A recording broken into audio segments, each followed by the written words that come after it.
इन तीन परिस्थितियों में स्त्री निर्दयी बन जाती है, सगी अपनी औलाद पर भी रहम नहीं करती। कौन सी स्त्री सगे पति के साथ भी रहम नहीं करती है? किन परिस्थितियों में औरत अपने परिवार को भी मार सकती है? कहते हैं मित्रों, स्त्री की द्वारा अच्छी तरह से रचाए गए दंभ का पार ब्रह्मा भी नहीं पा सकते। मनुष्य की तो औकात ही क्या है। और स्त्री अपने दंभ का प्रदर्शन तभी दिखाती है जब उसके मन के अनुरूप कोई काम नहीं होता है या वो अपने किसी बड़े पाप को छुपाना चाहती है। तो दोस्तों चलिए, आज की कहानी आपको बहुत कुछ सिखा कर जाएगी। इस कहानी को ध्यान से सुनना। कहते हैं जो भी मनुष्य स्त्री के स्त्रीया चरित्र को समझ लेता है वो कभी जीवन में धोखा नहीं खाता है। दर्शक बंधु, पुराने समय की बात है, पंजाब प्रांत में एक सियालकोट नाम की राजधानी थी। सियालकोट में एक सलेभान नाम का राजा राज करता था। वो बहुत ही न्यायप्रिय धर्मात्मा राजा था, पर कहते हैं हर अच्छी चीज में कोई ना कोई अवगुण भी होता है और हर एक बुरी चीज में कहीं ना कहीं गुण भी होता है। तो मित्रों, राजा सलेभान का पहला विवाह इसरा देवी के साथ हुआ था। वो बहुत ही संस्कारी और पतिपरायणा स्त्री थी। राजा सलेभान की जवानी अब ढल चुकी थी, फिर भी उनके मन से भोगों की आसक्ति खत्म नहीं हुई थी। उनका मन अभी भी भोगों में रत रहता था। वो एक कहावत है, मन मतंग माने नहीं जब तक खता न पाए, जैसे विधवा स्त्री सो गर्भ रहे पछताए। आदमी का मन ही सारे फसादों की जड़ है। जब तक ये मचलता रहता है तब तक ये नई मुसीबत खड़ी करता रहता है। यही हुआ राजा सलेभान के साथ। एक बार जब वे अपने राज्य का भ्रमण कर रहे थे तो एक गांव में उन्हें एक बहुत सुंदर लोना नाम की लड़की दिखाई दी। उस लड़की की सुंदरता पर राजा मोहित हो गया। मन में उससे विवाह करने की इच्छा पैदा हुई। उन्होंने अपने मंत्री से पूछा कि मंत्री जी, ये लड़की किसकी है? इसका पता निकालो, मुझे इससे विवाह करना है। इसने मेरे मन को हर लिया है और अब मैं जब तक इसको पा नहीं लेता तब तक मुझे शांति नहीं मिलेगी।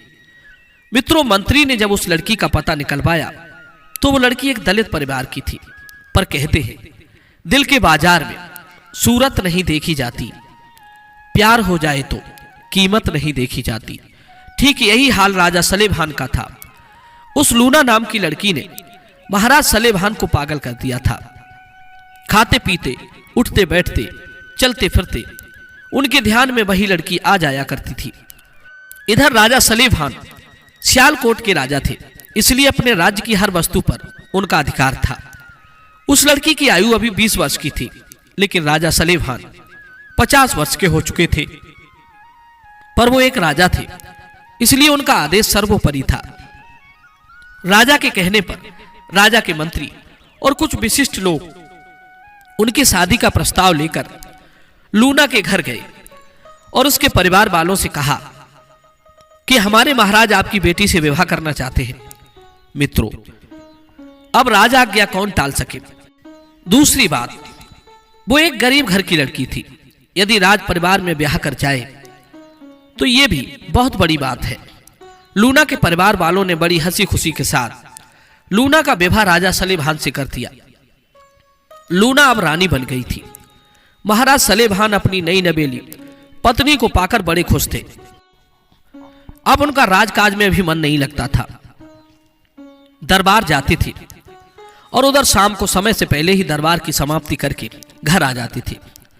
इसी प्रकार भोग विलास में लिप्त रहते कई वर्ष बीत गए। राजा सलेभान पर तो पूरी तरह से बुढ़ापा हावी हो गया था, लेकिन रानी लोना ने अभी जवानी की पहली सीढ़ी पर कदम रखा था। मित्रों, आपको बता दूं कि राजा की जो पहली रानी थी, रानी इसरा, उसका एक बेटा था। राजा ने उस पुत्र को पाने के लिए बड़े जतन किए थे। पुत्रेष्टि यज्ञ रचाया था। उस पुत्रेष्टि यज्ञ के फल से ही राजा को एक पुत्र रत्न की प्राप्ति हुई थी। पुत्र के जन्म होने पर राजा बहुत प्रसन्न हुआ था, लेकिन जब राजा ने अपने पुत्र की जन्म कुंडली बनवाई तो ज्योतिषियों ने बताया था कि महाराज आपके पुत्र को 12 वर्ष तक कोई भी ना देखे। आप स्वयं भी अपने पुत्र को 12 वर्ष तक अपनी आंखों से ना निहारे। यदि आपके पुत्र को किसी ने देख लिया तो ये बहुत बड़ा अपशकुन होगा। आपके पुत्र का जीवन संकटों में घिर सकता है, उसके ऊपर बहुत बड़ी विपत्ति आ सकती है। इसलिए बालक की भविष्य को देखते हुए सलाह दी जाती है कि बालक को किसी सुरक्षित एकांत स्थान पर 12 वर्षों तक रखा जाए ताकि किसी की उस पर नजर ना पड़े। उसके रहने खाने की सारी व्यवस्था किसी एकांत घर में कर दी जाए। मित्रों, ब्राह्मणों ने उसका नाम पूरन रखा था। राजा सलेभान ने अपने पुत्र के लिए एक बहुत ही सुंदर महल का निर्माण कराया था। उस घर में बच्चे के खेलने खाने की सारी सुविधाएं संपन्न थी। केवल रानी इसरा के साथ उस बालक को उस नवीन महल में छोड़ दिया गया। बड़ी रानी अपने पुत्र को लेकर उस नए महल में रहने लगी और उसके भोजन पानी की और समस्त बातों का अच्छे से ध्यान रखती थी, क्योंकि वो एक मां थी। उसे महल में भांति भांति के खिलौने रखवा दिए, कई तरह की खाने पीने की चीजों का प्रबंध करा दिया। अगर किसी वस्तु की जरूरत होती थी तो बड़ी रानी बाहर चली आती थी, लेकिन पुत्र को 12 वर्ष तक उस महल से बाहर नहीं निकलने दिया। राजा का पुत्र तो था, लेकिन किसी को पता नहीं था, क्योंकि किसी ने आज तक देखा ही नहीं था।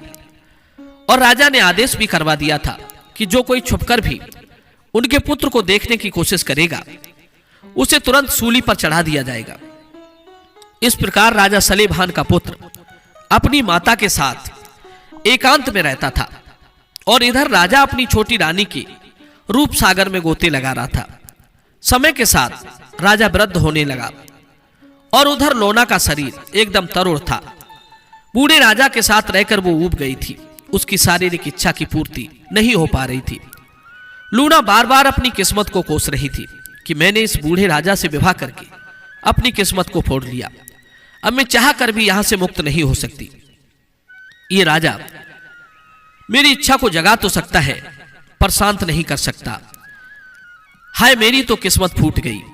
मित्रों, रानी लोना की सेवा में कई दासियों को राजा ने लगा दिया था कि हमारे प्राण प्रिय के लिए किसी तरह का कोई कष्ट ना हो। रानी पूरे दिन सज धज कर अपने पलंग पर पड़ी रहती थी। जब मन नहीं लगता था तो अपनी दासियों से हंसी मजाक की बातें कर लिया करती थी। रानी लोना सामने से तो राजा का सम्मान करती थी, पर पीठ पीछे उन्हें कोसती रहती थी। इस प्रकार धीरे धीरे 12 वर्षें बीत जाती हैं। रानी का यौवन एकदम तरुण था और उधर राजा के चेहरे पर झुर्रियां पड़ गई थी। इधर राजा ने अपने पुरोहित के कहने पर पुत्र पूरन को उस एकांत महल से अपने महल में बुलवा लिया। राजा ने बड़े ही भव्य तरीके से अपने पुत्र का स्वागत किया, क्योंकि आज 12 वर्षों के बाद उन्हें उनका पुत्र देखने को मिल रहा था। राजकुमार पूरन का बचपन से ही बड़ी अच्छी तरह से देखभाल हुई थी, इसलिए वो 12 वर्ष में बहुत सुंदर और जवान दिख रहा था। बताते हैं कि राजा का पुत्र इतना सुंदर था कि उसे देखकर राजा खुशी से गदगद हो गया। परियां भी आकाश से देखकर उसे पाने को तरसती थी। अब तक पूरन ने जो कुछ सीखा था वो अपनी माता से ही सीखा था। उसकी मां ने उसे बहुत कुछ सिखा दिया था। धनुष विद्या, तलवारबाजी, घुड़सवारी जैसे हुनर उसकी माता ने ही सिखा दिए थे। इसके साथ साथ उसे संस्कारों की ऐसी शिक्षा दी थी कि उसने अपने आचरण से सबका मन मोह लिया। अपने पुत्र से भेंट मुलाकात, लाड़ प्यार करने के बाद राजा ने पूरन को अपनी छोटी रानी के कक्ष में सौतेली मां को प्रणाम करने के लिए भेजा कि जाओ अपनी छोटी मां से आशीर्वाद ले आओ। दोस्तों, राजा की बात सुनकर पूरन अपनी छोटी मां से मिलने के लिए जाता है और छोटी मां लोना के कमरे में पहुंचता है तो पूरन को देखकर छोटी रानी लोना मदहोश हो जाती है। पूरन के चेहरे से उसकी नजर नहीं हटती। मित्रों, आपको बता दें कि छोटी रानी लोना को नहीं मालूम था कि यह नौजवान सुंदर कुमार हमारी सौत का बेटा है। उसके सुंदर चेहरे को नजर बांधकर देखती ही रह गई। उसने अपनी दासी से पूछा कि यह नौजवान सुंदर पुरुष कौन है, तो दासी ने बताया कि रानी साहिबा, यह नौजवान आपकी बड़ी रानी का बेटा है। मित्रों, रानी लूना तो पूरन की सुंदरता की इतनी दीवानी हो गई थी कि वो ये भूल गई कि यह हमारा पुत्र है। पूरन को देखकर उसके मन में वासना की इच्छा जागृत हो गई। अब तो धीरे धीरे लोना अपने तन मन को पूरन के प्रति समर्पित करके पूरन को अपने तन मन के प्रति आकर्षित करने का प्रयास करने लगी। मित्रों, उस समय पूरन उन सभी बातों से अनजान था।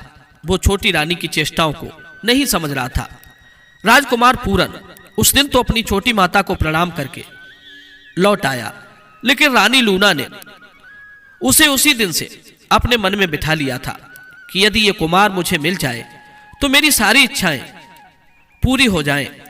इधर राजा सलेभान ने पूरन की शिक्षा दीक्षा प्रारंभ कर दी। कुछ ही समय में पूरन ने समस्त शिक्षा पूरी कर ली।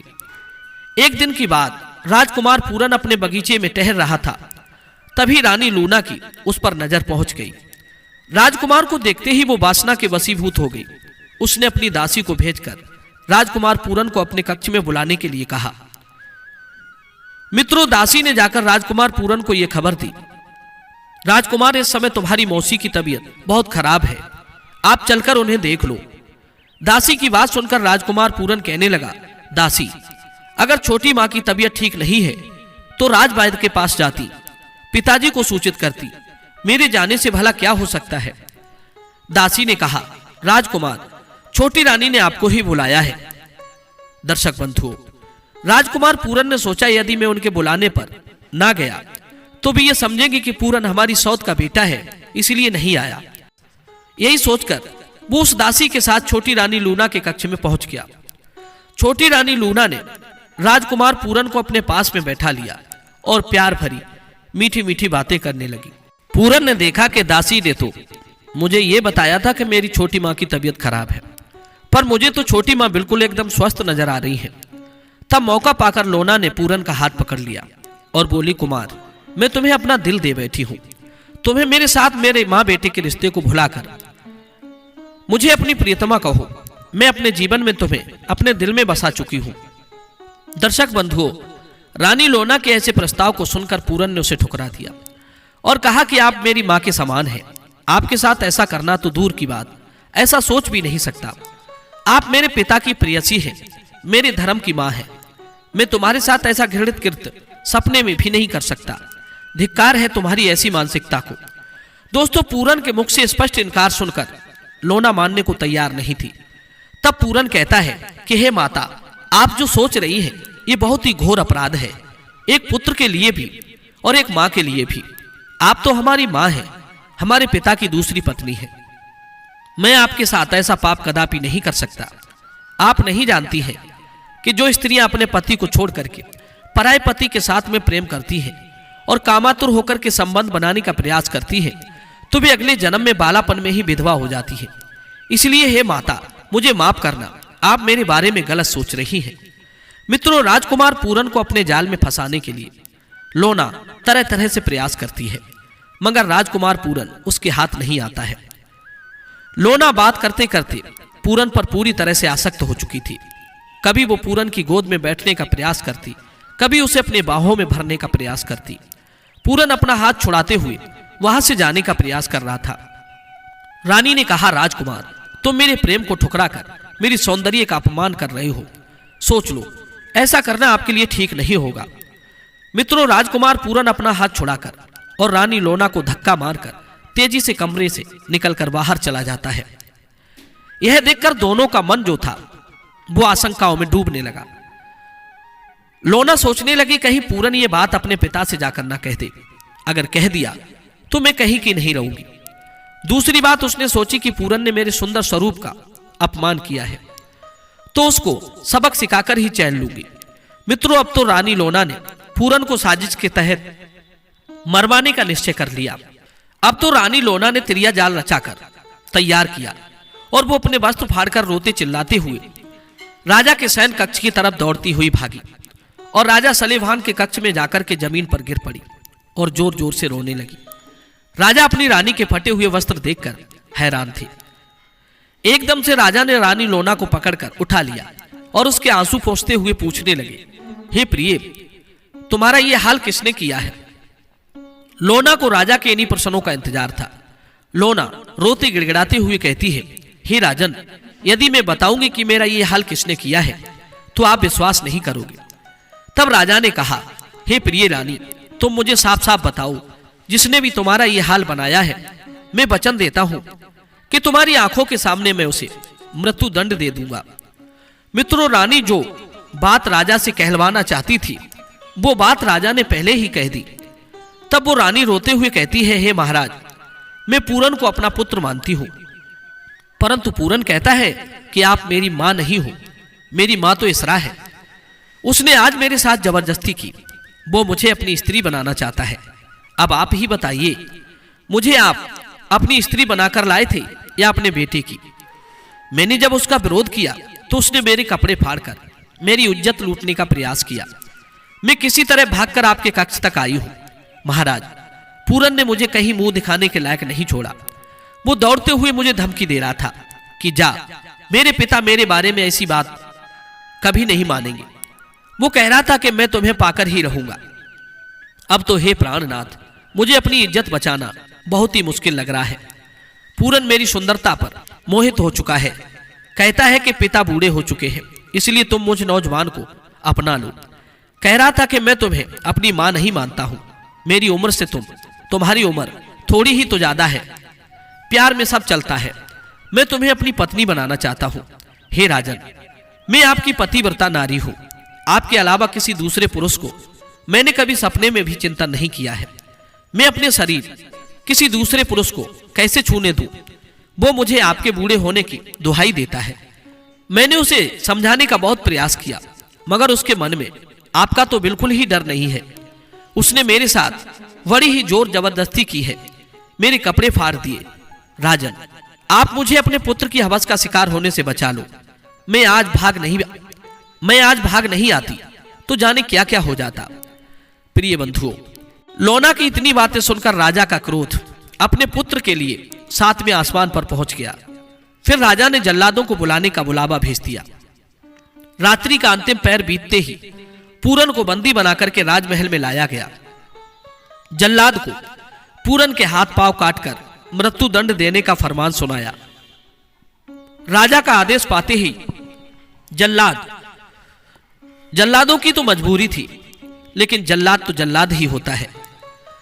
वो जानते थे कि पूरन निर्दोष है और राजा अपने पुत्र को अपनी रानी के कहने पर इतना कठोर दंड दे रहा है।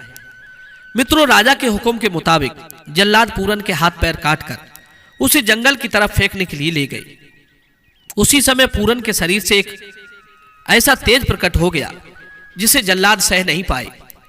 जल्लाद उसे एक अंधे कुएं में फेंक कर चले आए और राजा को सारा हाल कह सुनाया कि महाराज, हमने आपके आदेश का पालन कर दिया है। वो अब मृत्यु को प्राप्त हो गया होगा। यह सुनकर रानी लोना बहुत खुश होती है। उधर जब यह खबर बड़ी रानी को मिलती है कि हमारे पुत्र को महाराज ने मृत्यु दंड दे दिया है, तो उसके ऊपर वज्र सा गिर जाता है। पुत्र वियोग में पागल सी हो जाती है। बड़ी रानी दहाड़े मार मार कर रो रही थी। वो अच्छी तरह से जानती थी कि उसका पुत्र इस तरह का घिनौना काम कभी नहीं कर सकता। जरूर इसमें किसी की साजिश है। मित्रों, उधर पूरन हाथ पैर कटा हुआ उसे कुएं में पड़ा करहा रहा था, पर किसी की हिम्मत ना हुई कि कोई उसके पास तक पहुंच जाता। इधर रात्रि होने को थी और इधर गुरु गोरखनाथ अपने शिष्यों के साथ उसी वन में आते हैं और वहीं अपना पड़ाव डाल देते हैं। इधर चेला लोग भोजन बनाने के लिए कुएं से पानी लाने के लिए उसी कुएं पर गए, तो उस कुएं से उन्हें किसी के करहाने की आवाज सुनाई दी। ये सुनकर कुछ चेला दौड़े दौड़े अपने गुरु के पास आते हैं और बताया कि गुरुजी, किसी मनुष्य के करहाने की आवाज उस कुएं से आ रही है। त्रिकालदर्शी गुरु गोरखनाथ ने सारी कहानी समझ ली। गुरु गोरखनाथ ने अपनी योग माया से पूरन को उस कुएं से बाहर निकाल लिया। गुरु गोरखनाथ तो सब जान ही चुके थे, फिर भी पूरन ने अपनी पीड़ा भरी गाथा उन्हें कह सुनाई। मित्रों, भगवान शिव के मस्तक पर विराजमान चांद का दूसरा जन्म राजा सलेमान के पुत्र के रूप में हुआ था। गुरु गोरखनाथ ने उसे अपने शिष्य के रूप में स्वीकार कर लिया और उसे उपदेश किया। पूरन को अपने जीवन का उद्देश्य पता चल गया था। गुरु गोरखनाथ ने अपने तंत्र मंत्र विद्या से पूरन के हाथ पैरों को बिल्कुल ठीक कर लिया था। अब तो पूरन गुरु गोरखनाथ के बताए हुए मार्ग पर चल रहा था और तंत्र विद्या से उसने कठिन साधना प्रारंभ कर दी थी और उनके चेलाओं के साथ रहने लगा। मित्रों, एक दिन गुरु गोरखनाथ की सेवा में पूरन चलते चलते राजकुमारी सुंदरादे के राज्य में चला गया। सभी योगी जनों को भूख प्यास लगी थी। गुरु का आदेश हुआ कि पूरे दिन आज हम लोग यहीं विश्राम करेंगे। इधर भोजन का प्रबंध करने के लिए कुछ चेला भिक्षा के लिए जा रहे थे। तब गुरु ने उन्हें चेतावनी दी और बताया कि इस राज्य की राजकुमारी बहुत ही निर्दयी है। वो साधु संतों को भिक्षा नहीं देती है, उल्टा उन्हें मृत्यु दंड देती है। कोई शिष्य उनके दरवाजे पर भूल से भी ना जाए और जाना भी पड़ जाए तो बड़ी सावधानी पूर्वक जाना। तब पूरन ने कहा, गुरुदेव आप निश्चिंत रहिए, शीघ्र ही भोजन का प्रबंध करके मैं आता हूं। अब तो पूरन उसी राज्य के राजमहल में भिक्षाटन के लिए जाता है। उधर जहां गुरु ने जिसके घर के लिए मना किया था, पूरन भिक्षा मांगते मांगते उसी के द्वार पर पहुंच जाता है और भिक्षा की आवाज लगाने लगता है। अलख निरंजन की आवाज लगाई तो एक पहरेदार जो था वो द्वार पर आया। उसने देखा कि ये तो योगी है। वो तुरंत पास आया और कहा कि योगी राज, आपको मालूम नहीं है हमारी राजकुमारी सुंदरा योगी और साधु जनों को भिक्षाटन के लिए आने पर मृत्यु दंड देती है। यदि आप अपनी भलाई चाहते हो तो तत्काल यहां से चले जाइए, क्यों व्यर्थ में यहां अपनी जान गंवाने के लिए आए हो। पहरेदारों की बात सुनकर पूरन ने कहा कि मेरा कर्तव्य है कि मैं अपने गुरु भाइयों की भोजन की व्यवस्था करूं, इसलिए मुझे राज दरबार से भिक्षा चाहिए। मित्रों, उसके बाद उसने फिर से आवाज लगाई। अलख निरंजन की आवाज इतनी तेज थी कि पहरेदार को जाकर बताने की जरूरत भी नहीं पड़ी। राजकुमारी सुंदरा के कानों में आवाज पहुंची तो तुरंत ही हाथ में तलवार लेकर अपने द्वार पर आ गई। राजकुमारी सुंदरा योगी पूरन को देखते ही देखते मूर्छित होकर जमीन पर गिर पड़ी। कुछ समय के बाद में जब मूर्छा से राजकुमारी बाहर निकली तो सुंदरा के हाथों से तलवार छूटकर गिर पड़ी थी। तब योगी राज पूरन ने पूछा कि आप साधु जनों की, योगियों की हत्या क्यों करती हो? शायद तुम नहीं जानती कि हत्या करना पाप है। तब सुंदरा ने बताया कि हमारे राज्य के ज्योतिषियों ने बताया था कि मेरा विवाह किसी योगी के साथ होना निश्चित है, इसीलिए मैं अपने द्वार पर आने वाले योगी साधु संत को मार देती हूं।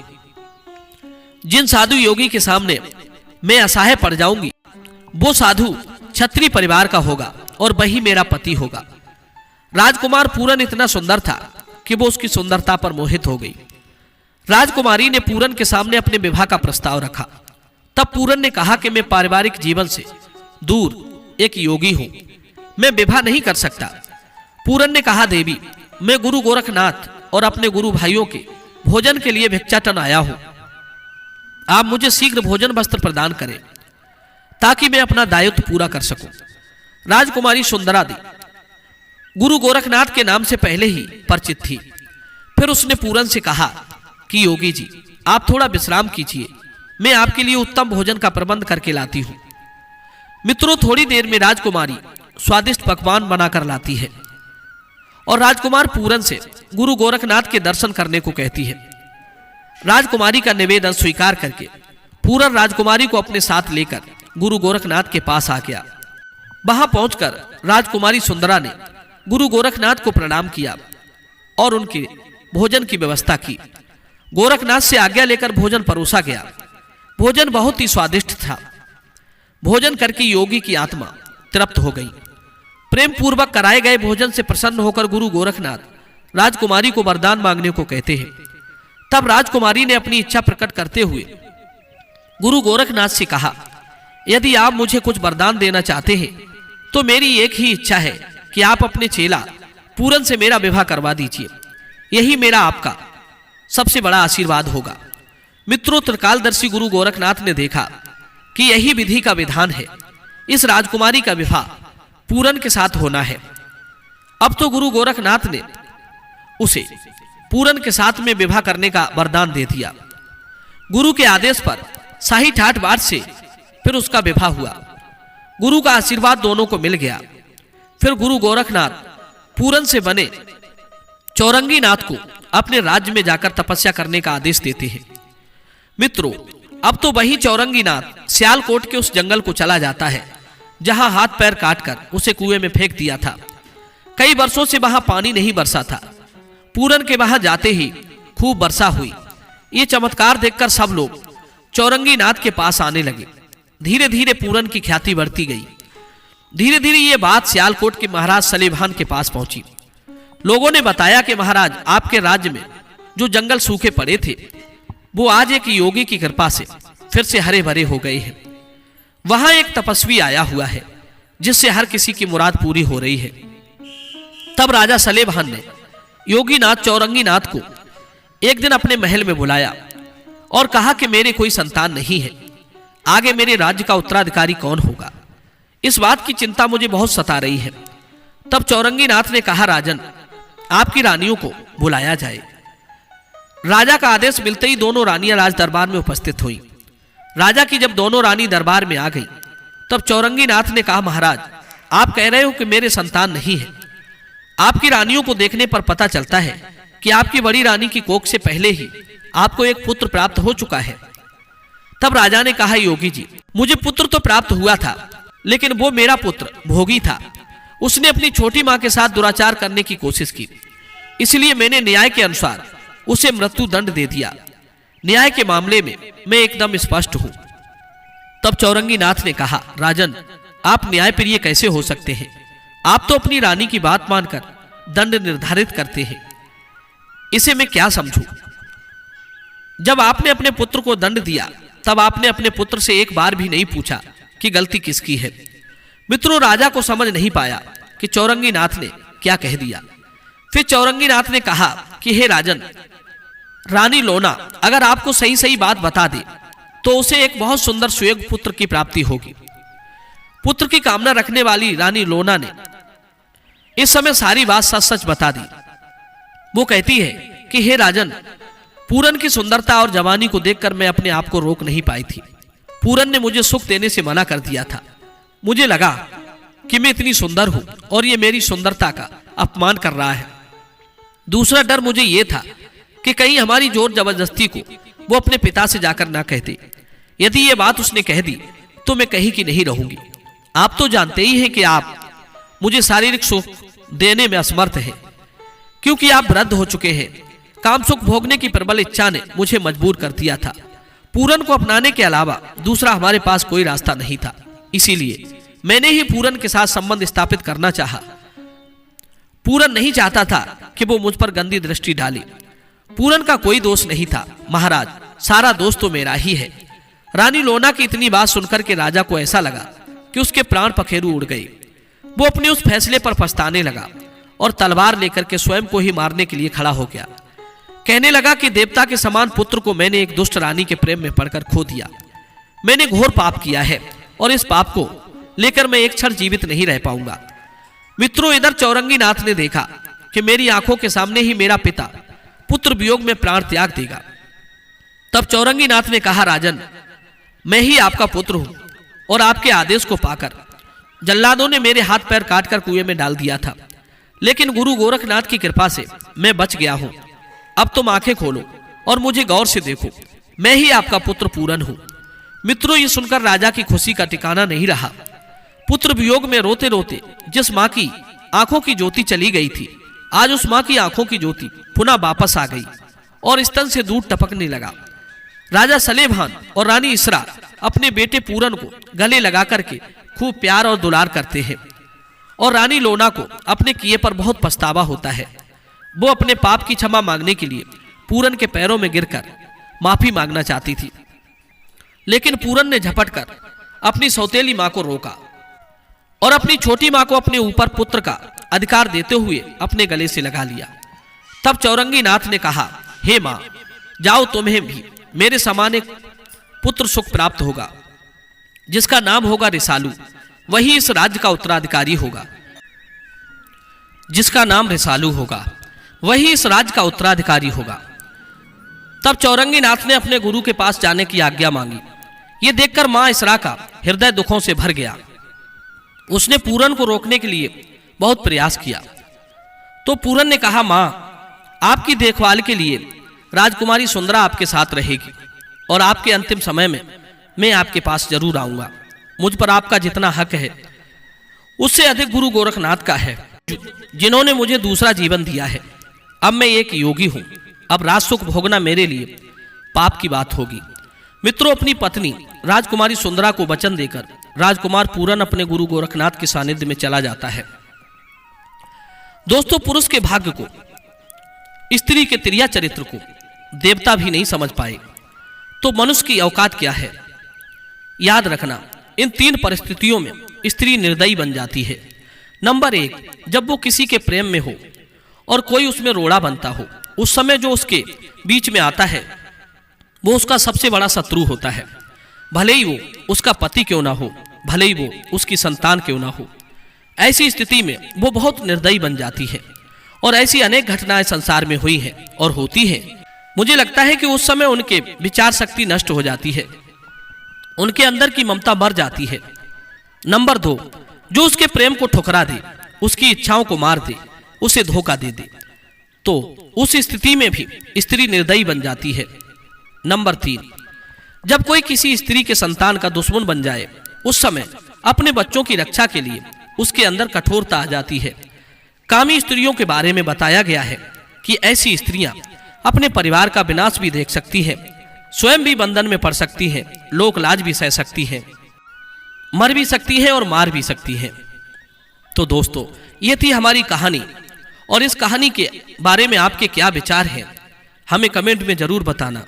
तो चलिए मिलते हैं आपसे अगली वीडियो में एक और चर्चा के साथ। आप सभी का बहुत बहुत धन्यवाद। जय श्री कृष्ण।